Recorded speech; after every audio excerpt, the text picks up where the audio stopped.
Cuando salga de esta iré corriendo a buscarte. Te diré con los ojos lo mucho que te echo de menos.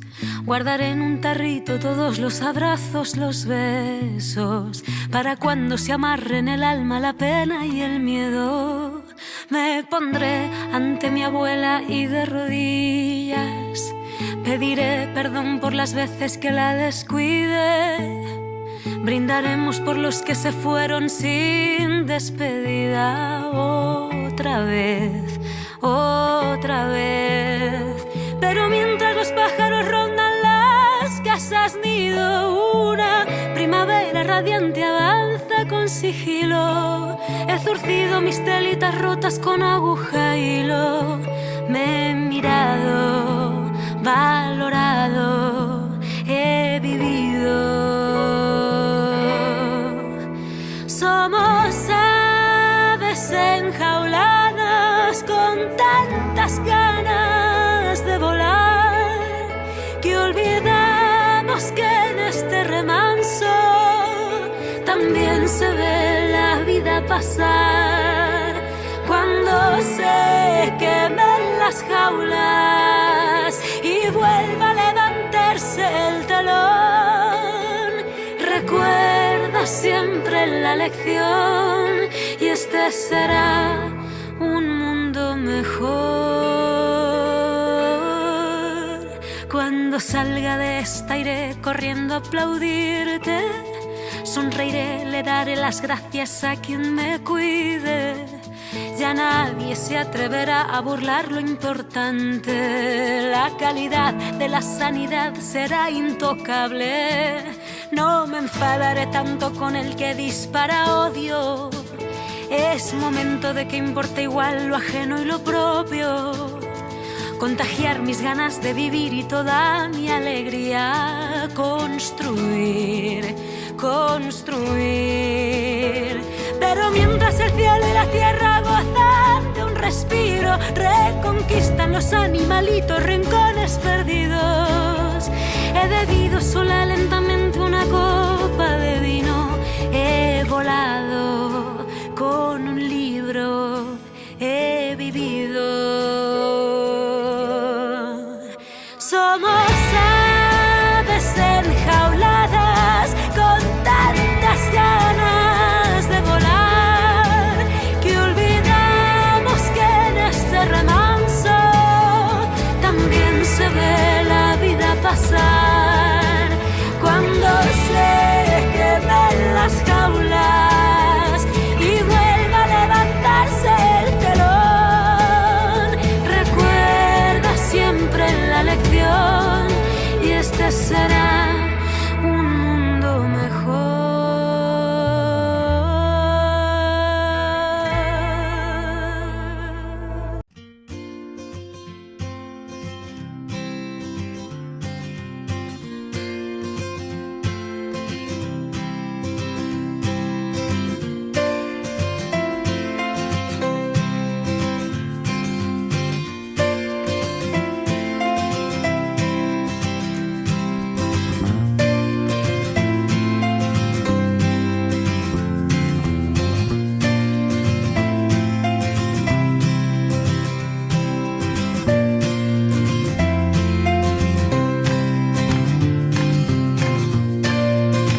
curtain calls.